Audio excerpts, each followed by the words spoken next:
20 años al servicio de los colombianos, 20 años de compromiso y crecimiento. Doctor Pablo Augusto Alfonso, muchas gracias por aceptar nuestra invitación. Como usted sabe, estamos celebrando los 20 años que cumple esta autoridad con funciones en materia de tránsito y de transporte terrestre. Y en la medida en que usted fue el primer superintendente delegado que tuvo esta entidad hace 20 años para el ejercicio de esas funciones en particular, queremos conocer cómo es que usted llegó a la superintendencia hace 20 años. Bueno, muy buenas tardes, superintendente. Muchísimas gracias por su invitación. Le cuento que hace 20 años, de acuerdo con el decreto 101 y 1016 de 2000, la antigua superintendencia de puertos, creada por ley primera, se convirtió en superintendencia de puertos y transporte. En ese entendido, yo fui nombrado, si no estoy mal, el día 16 de abril de 2001. Fui nombrado por el señor presidente de la República desde ese entonces, el doctor Andrés Pastrana Arango, para desempeñar el cargo de superintendente delegado de tránsito y transporte terrestre automóvil de la superintendencia de puertos y transporte. En ese momento la superintendencia estaba, digamos que recién creada. Nosotros heredamos los funcionarios que tenía la superintendencia de puertos y pues con ese insumo y alguna, por supuesto, capacitación y acompañamiento del Ministerio de Transporte en primer lugar, iniciamos la tarea de generar inspección, vigilancia y control en el sector. Digamos que el sector ha sufrido varios cambios, aquí estuvo el Intra, luego el Ministerio, bueno, pero finalmente fue la superintendencia la que inició en forma, digamos, específica el tema de inspección, vigilancia y control en el sector. Nosotros, la delegada empezó cuando yo llegué éramos unos 15 funcionarios de planta y unos 7, 8 contratistas, y con esas 20 éramos unas 25 personas con el personal administrativo de apoyo. Empezamos la tarea de generar, pues, como le digo, inspección, vigilancia y control en el sector transporte. Muy bien, doctor Pablo. Esos 15 funcionarios con los que usted comenzó a ejercer las funciones de inspección, vigilancia y control, ¿cuáles fueron las tareas que usted les puso cuando comenzó su tarea de superintendente delegado? ¿Cuál era su visión de lo que tenía que ser la superintendencia en ese momento de puertos y transporte? Pues en principio nosotros iniciamos generando tareas como la de visitas, de inspección. Sobre esas visitas de inspección se generaban unos informes y sobre esos informes se determinaba si habría lugar a abrir una investigación administrativa o no. Adicionalmente a eso, el ministerio determinó que los comparendos por infracciones de transporte deberían llegar a la superintendencia para su gestión. Entonces, en ese escenario recibimos, creo que el primer paquete fueron del orden de 4.000 o 5.000 comparendos que llegaban de ese entonces la Policía de Carretera a las direcciones territoriales del ministerio. El ministerio no las enviaba y nosotros, con base en esos informes sobre por posible incumplimiento a la norma de transporte, iniciamos las investigaciones administrativas. Básicamente esa fue nuestra primera tarea. Por supuesto, a conocer, hicimos una gira, digamos, yo diría que extensa por todo el país, dando a conocer la nueva estructura de la superintendencia. Yo iba en compañía de los dos nuevos delegados, que era el delegado de puertos y el delegado de concesiones de infraestructura. Íbamos con el superintendente, estuvimos en casi todas las ciudades del país y la idea era un poco darles a conocer la nueva estructura y un poco empezar a posicionar la superintendencia en el sector transporte. El día que yo entré, el superintendente era el doctor Roberto Hoyos, que en paz descanse, y los superintendentes delegados eran José Jesús González Padrón, que era el superintendente delegado de concesiones, y Jerónimo Guerra, que era el superintendente delegado de puertos. A la semana siguiente de haber entrado, el doctor Roberto Hoyos fue nombrado presidente de Augura, un gremio bananero, y en su lugar el presidente de la República nombró al doctor Fernando San Clemente Alzate. Esos éramos, digamos, era la estructura, digamos, directiva de la Superintendencia de Puertos en ese momento, Puertos y Transportes.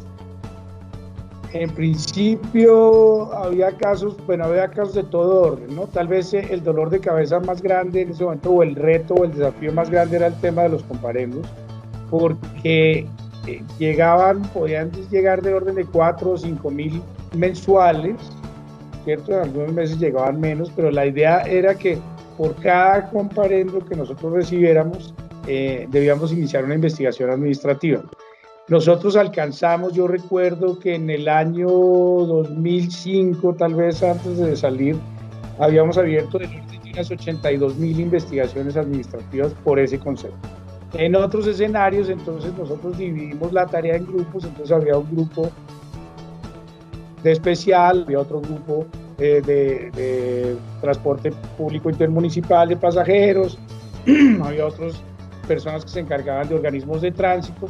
Digamos que cada uno tenía su especialidad y se dedicaba al principio, como le digo, a hacer visitas, de acuerdo, se hacían algunas, digamos que de oficio y algunas otras, pues como producto de alguna queja que se presentara.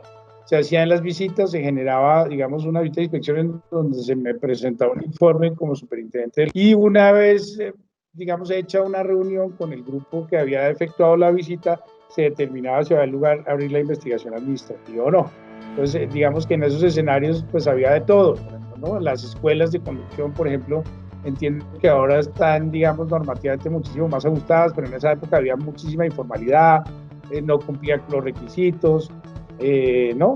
Sobre todo había unos temas, digamos, el tema más complejo para nosotros en principio eran los accidentes de tránsito. Cuando un bus, por ejemplo, con una empresa de transporte intermunicipal sufría un accidente en la carretera y había, no sé, 40 muertos, 30 muertos, era muy complicado porque había que iniciar la investigación y generalmente las empresas muchas no tenían seguros de cobertura, bueno, había mucha informalidad, ¿no? En el tema, por ejemplo, corporativo, las empresas de transporte entiendo que ahora están mucho más organizadas. En ese momento había muchísima informalidad. Nosotros encontrábamos empresas que estaban, las manejaban en un cuaderno, en una tienda, así de fácil.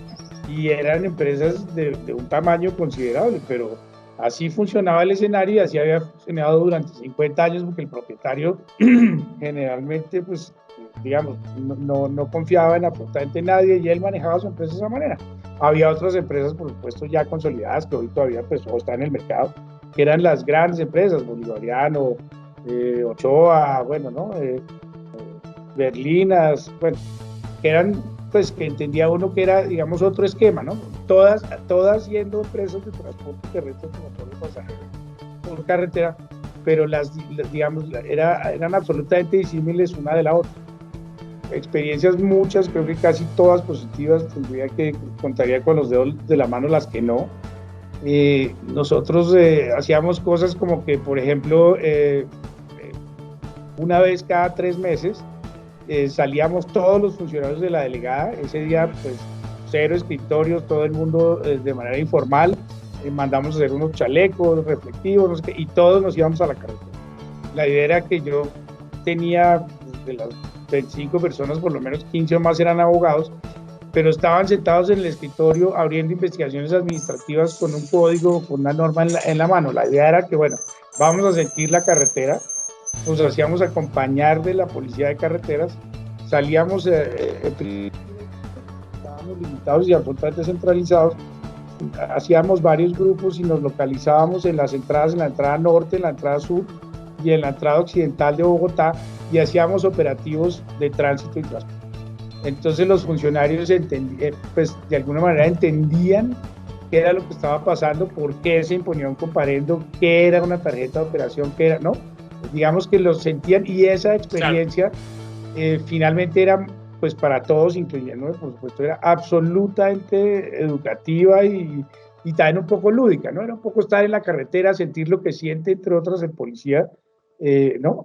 La gente que está parado en la carretera, verificar de qué manera, cómo cómo encontrábamos de pronto una tarjeta de operación falsa, cómo encontrábamos seguros obligatorios vencidos, bueno, cómo se realizaba un operativo. Eso a nosotros de alguna manera nos sirvió mucho para entender, digamos, la dinámica de transporte, ¿no? Alguna vez, esto fue como en el 2004, con un noticiero Caracol tal vez, hicimos la ruta Bogotá-Santa Marta, también acompañados de la Policía de Carreteras, haciendo operativos por toda la carretera. Hicimos operativos encubiertos, digamos que nos hicimos pasar por pasajeros para determinar cómo se violaba la capacidad transportadora en los vehículos. Luego entonces llegaba la Policía de Carreteras, detenía el vehículo, imponíamos el comparendo, bueno, una serie de actos que nos permitió también, por supuesto, vivir en carne propia lo que se vive, la experiencia del transportador en Colombia, ¿no? Del día a día. Doctor Pablo, cuando usted dejó la superintendencia después de 5 años, ¿cómo la dejó? ¿Cómo en su visión qué quedó pendiente y qué sí logró consolidar y avanzar para la super? Pues yo creería que quedó pendiente varias cosas. Una de esas, sobre todo el tema presupuestal. La superintendencia tenía, no sé qué presupuesto tiene hoy, espero que sea mucho mayor, pero en esa época teníamos un presupuesto de entre 6 y 7 mil millones de pesos al año. Entonces, con esas limitaciones, a veces era muy difícil pues no estar centralizado, ¿no? Desplazarse, el tema de viáticos era, digamos que exiguo, no era muy fácil porque se agotaba muy rápido, y las visitas de inspección había que hacerlas a lo largo y ancho del país, y nosotros no teníamos seccionales, no teníamos absolutamente ninguna oficina por fuera de Bogotá. Entonces, digamos que era muy complejo. Yo creo que, digamos que fue una falencia que tuvimos en su momento, era el tema presupuestal. Y otra, por supuesto, que pues en ese momento no había, creo yo, todas las herramientas tecnológicas que tenemos hoy. Había mucha cosa manual, ¿no? Era el computador y abra la investigación y coja el comparendo. Digamos que había los documentos, de alguna manera, no sé cómo lo manejan ahora, pero en esa época me parecía que había como, digamos, mucho manoseo de documentos, ¿no? Todo lo tenía, pasaba de una mesa a otra, de un escritorio a otro. La posibilidad de que un documento se perdiera era toda. Entonces, digamos que dentro del mapa de riesgos era muy complejo porque, pues, imagínese usted nosotros creamos un cuarto especial donde guardar esos documentos, pero igual era muy difícil que no se perdieran o se estropearan. Entonces, creo yo que esos, digamos, son un par de temas a los que yo hubiera querido que hubieran sido mejores. Creo que dejamos una superintendencia un poquito más posesionada, por lo menos en el sector, digamos, el sector que yo manejaba, y tal vez un poco en el sector de concesiones. Empezaron a sentir los vigilados que había digamos, un ente que los estaba vigilando y que definitivamente pues, los iba a hacer, digamos, entrar en orden, ¿no? Los vigilados portuarios ya venían siendo vigilados por la Superintendencia de Puertos y pagaban tasa. En esa época eran los únicos que pagaban tasa, y entonces, digamos, ese, por ejemplo, era un tema en el que teníamos una falencia grave, porque si los vigilados del sector terrestre automotor hubieran pagado tasa en su momento, seguramente estarían muchísimo más, digamos, hubieran entendido mucho mejor el papel de la superintendencia. Muy bien. Ahora, en la forma como ustedes ejercieron la función, se ejercía, digamos, estructuralmente desde una delegatura que era la de Tránsito y Transporte. En 2018 se crea otra delegatura, como usted sabe, de protección de usuarios del sector transporte, y esa comenzó a ejercer una función, digamos, mucho más visible que igual antes, pero ahora mucho más visible en el tema de protección de usuarios de transporte para nuestros efectos de transporte terrestre, por lo que estamos refiriéndonos a las funciones en materia de tránsito y transporte terrestre. ¿Qué opina usted? ¿Cómo ve a la superintendencia ahora con las dos delegaturas frente a lo que antes podía ser solo desde el punto de vista, digamos, de tránsito y transporte? Bueno, a mí me parece que, digamos, que eso contribuye a que la normatividad se cumpla de mejor manera. Yo entendería que si eso existe ahora, la Superintendencia Delegada de Tránsito y Transporte Terrestre se dedica específicamente a lo que dije, inspección, vigilancia y control, ¿no? Nosotros tal vez en aras de empujar esos tres conceptos, muchas veces el consumidor pues quedaba de lado. ¿Me explico? Digamos que sí, recibí su queja, muchas gracias, pues procedíamos a verificar no tanto que la prestación de servicio haya sido la adecuada en las condiciones que nosotros esperamos, como que la empresa, pues ya le decíamos, era como una auditoría general a la empresa, si cumplía con los requisitos de habilitación, si estaba así, ¿no? Entonces, creo que finalmente ese voltear a mirar un poco al consumidor, me parece que es muy importante y seguramente, por supuesto, beneficia mucho a la delegada de tránsito y transporte terrestre en la medida en que debe dedicarse a lo que debe dedicarse, ¿no? Y la superintendencia en general, pues no descuida al usuario, que es finalmente el cliente nuestro, pues el cliente de la superintendencia. Muy bien, mirando hacia atrás, doctor Pablo, ¿cómo ha visto la evolución de los 20 años en materia de tránsito y transporte terrestre? ¿Ha visto que la superintendencia sí es relevante para el sector? ¿Usted cree que la superintendencia tiene que reenfocarse? ¿Cómo ha visto la evolución en esos 20 años? Pues yo la verdad creo que la superintendencia ha logrado un posicionamiento importante. Durante estos 15 años que estuve, digamos, por fuera del sector, o 12 años que estuve por fuera del sector transporte, tuve la oportunidad de tener una visión desde afuera de cómo se ve la superintendencia, y por supuesto que la sorpresa es muy grata de ver que pues, es una superintendencia que está, yo no digo que nunca lo estuvo, pero que está a la altura de las otras superintendencias en importancia, en relevancia, ¿no? Hoy la vemos muchísimo más en los medios, la gente la conoce más, eso hace que todas y cada una de las medidas que toma la superintendencia y usted como superintendente tengan más relevancia, a la medida que sean más dadas a conocer, en que todo el mundo es consciente que existe un órgano de inspección, vigilancia y control. Era impresionante, pero a veces nosotros llegábamos a algún municipio a hacer una visita y de pronto el secretario de tránsito no tenía ni idea que existía la superintendencia de puertos y transporte. ¿Por qué? No pagaban tasa, nunca han recibido un oficio, tal vez no teníamos la difusión de medios que teníamos, o sea, que tienen ahora ustedes.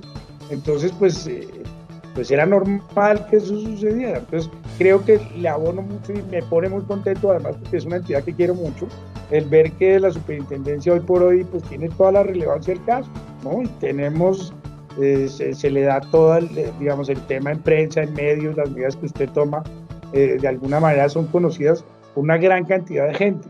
Nosotros pues no tuvimos esa oportunidad, trabajamos un poco las uñas, pero digamos que abono eso. Creo que la superintendencia va por muy buen camino. Yo creo que lo que he visto y lo que uno ve en medios y lo que, pues obviamente yo toda la curiosidad porque trabajé en esto mucho tiempo, me parece que vamos por buen camino. Cada vez hay más herramientas.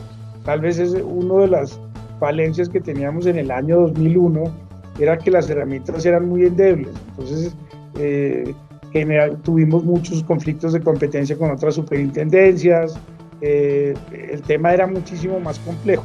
Ahora está absolutamente determinado, individualizado cuál es el papel de cada uno, y eso me parece absolutamente importante.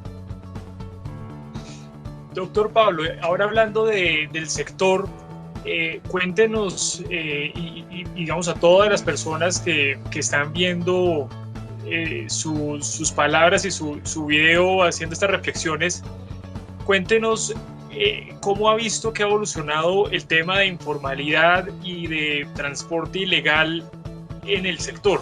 ¿Cómo lo vio hace 20 años cuando usted era el que estaba vigilando el sector y cómo ha visto que ha evolucionado?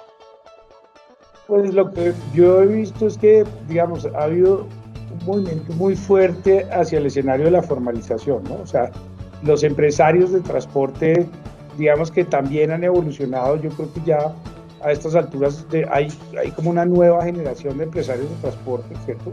En la época en que nosotros estábamos, tengo que serle franco, había muchos de los empresarios que eran gente hecha a pulso, muy valiosa, por supuesto, pero era gente que había tenido absolutamente todos los cargos de una empresa de transporte, desde conductor hasta propietario, despachador, gerente, propietario, o sea, ¿no? Entonces, esta gente, pues lo movía, era claro, la experiencia del negocio, que es una cosa absolutamente válida, pero digamos que había pues nuevas tendencias en materia de transporte, o en materia de todo, en materia de, que ellos no tenían en cuenta porque tenían muchos paradigmas. Hoy veo yo que en el sector hay una nueva generación de empresarios que entienden que el tema es con legalidad, con formalidad, con que se puede, que finalmente pues es eso, con la norma. Nosotros sí nos enfrentamos a, digamos, había mucha informalidad, pero digamos que era gente que tenía, pero ¿cómo hacemos para llegar a la, ¿no? ¿Cómo nos formalizamos más? Hoy uno ve unos gremios, por ejemplo, yo pues conozco varios dirigentes gremiales del sector y son unos gremios serios que tienen, digamos, un norte identificado, que era lo que uno siempre les decía, mire, acompáñenos, proponga, porque era muy simpático que a usted lo invitaran a un evento de transportadores y eran 3 horas de quejas y usted podía hablar 15 minutos y nos vamos. Entonces nosotros siempre la invitación, bueno, pero propongan. No, con quejarse no basta, sean propositivos.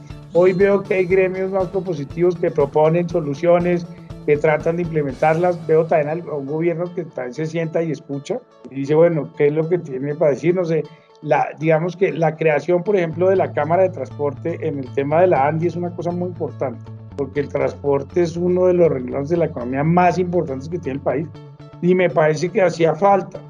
No sé quiénes la integren, no sé cómo sea, pero me parece que son escenarios en donde siempre debió estar el transporte y nunca lo estuvo, entre otras porque había cierto grado de informalidad que como que no, pero que nos vamos a meter en eso, les parecía muy especializado, muy no. Y hoy veo que hay una nueva generación de empresarios de transporte que definitivamente pues están cambiando todo el escenario. Doctor Pablo, para ir cerrando y a propósito de la época en la que estamos celebrando los 20 años, cuéntenos su visión del sector y su visión del rol de una entidad de supervisión en medio de la pandemia y seguramente después de la pandemia. ¿Usted cómo cree que debería ser una superintendencia de transporte después de que superemos esta coronavirus que ha llegado en esta época? Pues yo creo que va a ser un reto muy interesante porque la contracción del sector es grande, o sea, grandísima. Este es tal vez uno de los sectores más afectados con el escenario y creo que seguramente la superintendencia va a tener que adaptarse a esa nueva realidad, ¿no? Seguramente va a haber mucha empresa que va a desaparecer, ¿no? Habrá otras que seguramente se van a fortalecer, pero en principio yo creo que el papel de la superintendencia pues es absolutamente claro, y hay que respetar las reglas y seguir adelante, ¿no? Yo diría que desde el ministerio, por ejemplo, sí deben generarse políticas, ¿cierto?, para evitar que vaya a colapsar el sector. Es difícil que colapse porque seguramente cuando abran esto, todo el mundo va a salir y va a querer transportarse.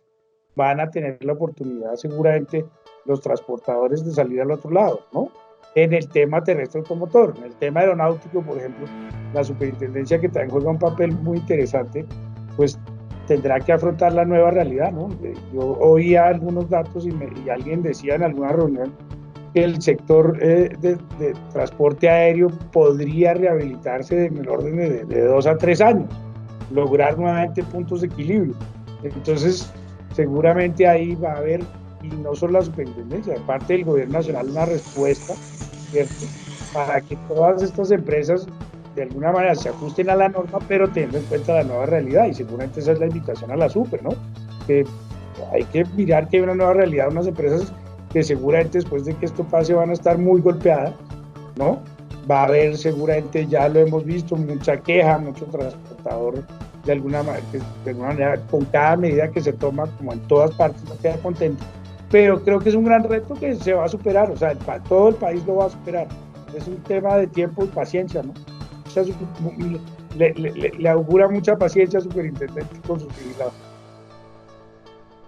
Bueno, doctor Pablo, pues es un gusto haber estado con usted esta media hora. Si nos quiere contar una última anécdota, alguna otra experiencia que usted haya tenido en los 5 años en la superintendencia antes de despedirnos, si quiere, adelante. Pues no, son muchas realmente. Yo quisiera, no sé, tal vez el hecho de haber cambiado de sede cuando nosotros nos trasladamos a la sede de la estación de La Sabana fue muy difícil para todos todos los funcionarios. Digamos que era un sitio que tenía problemas de seguridad, ese era un edificio que estaba abandonado hacía muchos años y eso se hizo con presupuesto de la superintendencia, se rehabilitó por completo, no sé cómo esté ahora, porque hace muchos años no voy, pero en ese momento pues convertimos unas ruinas en unas oficinas bastante cómodas y muy bien presentadas, en un sitio no muy bueno, pero realmente era muy agradable trabajar ahí, porque además todas las mañanas arrancaba el tren hacia el norte, llegaba por las tardes, bueno, para evitar un poco problemas de inseguridad, nosotros se contrataron unas empresas de transporte especial para transportar a nuestros compañeros de trabajo. Y entonces, digamos que la gente llegaba ahí, mientras estaba ahí, estaba muy cómoda. Se hicieron unas inversiones muy importantes y creo que, digamos que la anécdota es que la gente terminó queriendo el edificio. Digamos que pues era el edificio, la super, y estaba perfecto. Y eran, repito, muy cómodas las instalaciones. Eran un poco viejas, hacía frío, asustaban, todo el mundo se quejaba, que se oían ruidos, puertas, bueno, y había miles de anécdotas de terror sobre el edificio. Pero me parece que fue una oportunidad muy interesante porque nadie salía a su oficina, mucha gente almorzaba ahí porque no había cómo salir, era peligroso. Entonces eso nos hizo, de alguna manera, todos estábamos juntos ahí todo el día, hasta la hora de salida. Bueno, doctor Pablo, pues entonces nuevamente le agradezco por su tiempo, muchas felicitaciones por haber sido parte de la historia de esta superintendencia tan importante para el país y muchas bendiciones en esta época. Muchas gracias por su tiempo. Superintendente, muchas gracias, muchas bendiciones, mucha paciencia.